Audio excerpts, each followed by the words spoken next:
राधा हर रोज शाम को अपने बगीचे में कुर्सी लगाकर घंटों बैठी रहती थी। उसका बेटा और बहू दोनों नौकरी पेशा थे। उसकी एक नातिन भी थी जो अपनी पढ़ाई में व्यस्त रहती थी। कुल मिलाकर पूरा दिन वो घर में अकेली रहती थी। घर में सब बहुत अच्छे थे और एक दूसरे का ख्याल भी रखते थे। आजकल के इस समय में एक की कमाई से घर कहाँ चल पाता है और लोगों के रहने का, जीने का अंदाज भी तो बदल गया है। महिलाएं भी पुरुष के कंधे से कंधा मिलाकर काम करती हैं, जिससे परिवार को ज्यादा से ज्यादा सुख मिल सके। इसका हर्जाना हमारे घर के वृद्धों को अवश्य ही चुकाना पड़ता है। राधा की बहू चेतना ने उसकी देखरेख के लिए पूरे दिन के लिए एक महिला रखी थी जो उनका ख्याल रखती थी। आजकल की व्यस्त जिंदगी में हर इंसान के पास समय की कमी है, चाहे वो अमीर हो या गरीब। राधा के पास सोसाइटी की और 3 वृद्ध महिलाएं, जिनकी उम्र 70 से 80 वर्ष के बीच थी, अक्सर आकर बैठ जाया करती थी। चारों मिलकर घंटे बातें किया करते, अपना सुख दुख एक दूसरे को सुनाते। हंसती हंसती जिंदगी इसी तरह कट रही थी। सब अपने परिवार की मजबूरी समझती थी और वे खुश भी थी। दिन भर काम वाली के साथ रहना ही उनके जीवन का हिस्सा बन गया था। शाम के वो 1-2 घंटे ही उनकी दिन भर की उदासी को खत्म करते थे। सभी कई बार अपने अपने पति को याद करती थी। एक दिन राधा ने कहा, वो थे तो समय कैसे बीत जाता था, पता ही नहीं चलता था। सविता बीच में ही बोली, हाँ राधा, तुम सही कह रही हो। जीवन साथी के बिना समय भी पहाड़ की तरह लगता है। सुनीता ने कहा, घर में सभी बहुत अच्छे हैं, लेकिन वो होते तो अकेलापन ना होता। हमारा अकेलापन तो केवल वो ही हटा सकते थे। सपना कहने लगी, बेटा बहू भी क्या करे, उनकी भी तो मजबूरी है। कितना महंगाई का जमाना है, पढ़ाई लिखाई भी कितनी महंगी हो गई है। अब तो यही जिंदगी है, इसे स्वीकार करके चाहे खुशी से जियो या घुट घुट के मरो। मैं तो खुश हूं भाई, राधा कहने लगी। हम बूढ़ों की दवा दारू का खर्च भी तो लगा रहता है, हमारे लिए वो नौकरी छोड़कर तो नहीं बैठ सकते। सुनीता ने कहा, चलो कम से कम हम साथ साथ हैं। शाम अच्छी तरह कट जाती है, तब तक बच्चे भी स्कूल से आ जाते हैं। एक दिन सुबह सुबह अचानक रोने की आवाज आने लगी। छोटी सी सोसाइटी थी, इसीलिए कुछ भी हो तो जल्दी ही सभी को पता चल जाता था। बाहर निकलकर लोगों ने देखा तो पता चला रात को बिस्तर पर ना जाने कब सुनीता स्वर्ग सिधार गई। सभी ने नम आंखों से उन्हें विदा कर दिया। शाम को अब 4 में से केवल 3 ही सहेलियां बाकी रह गई थी। वो तीनों मिलकर सुनीता को याद कर रही थी। तभी राधा ने कहा, देखो ना, कल ही कह रही थी चलो कम से कम हम साथ साथ हैं, और आज वही हमें छोड़कर चली गई।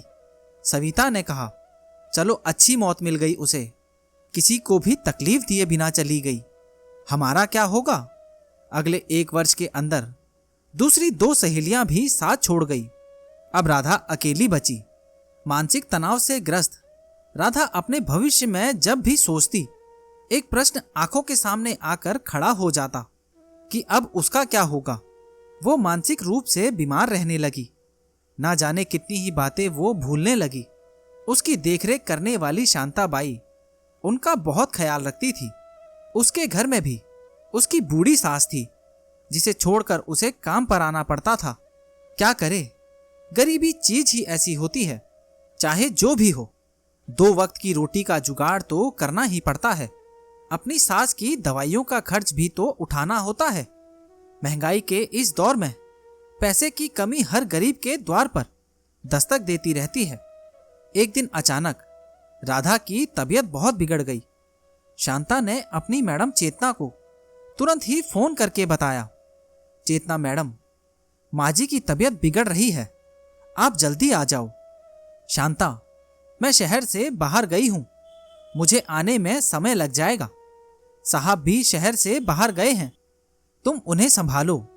मैं तुरंत ही डॉक्टर को फोन करके भेजती हूं। मैं भी जल्दी से जल्दी आने की कोशिश करूंगी, फिर भी कम से कम 3-4 घंटे तो लग ही जाएंगे।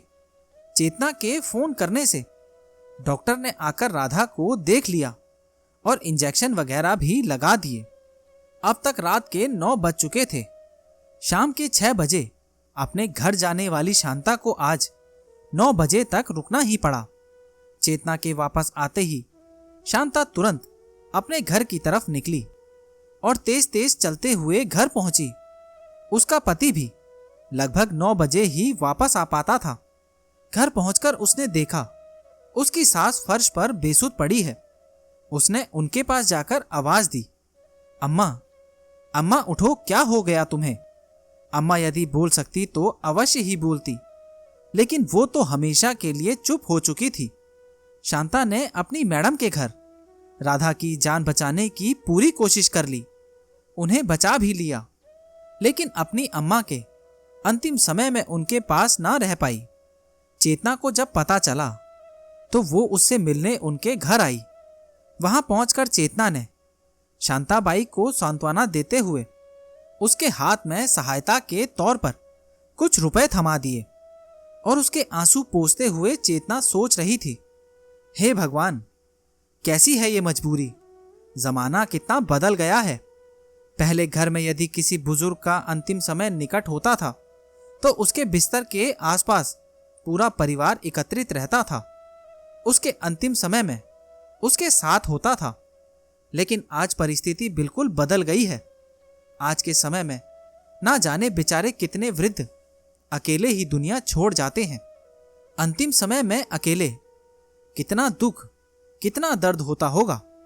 लेकिन पैसे भी तो सभी को चाहिए, उसके बिना जीवन नहीं चल सकता। चाहे वो अमीर हो या गरीब, पूरी जिंदगी हमारा साथ देने वाले हमारे बुजुर्ग माता पिता अपने अंतिम वक्त में बिल्कुल तन्हा रह जाते हैं और हम आंसू बहाते हुए ये सोचते रह जाते हैं कि काश अपनी बिजी जिंदगी से थोड़ा समय निकाल लिया होता।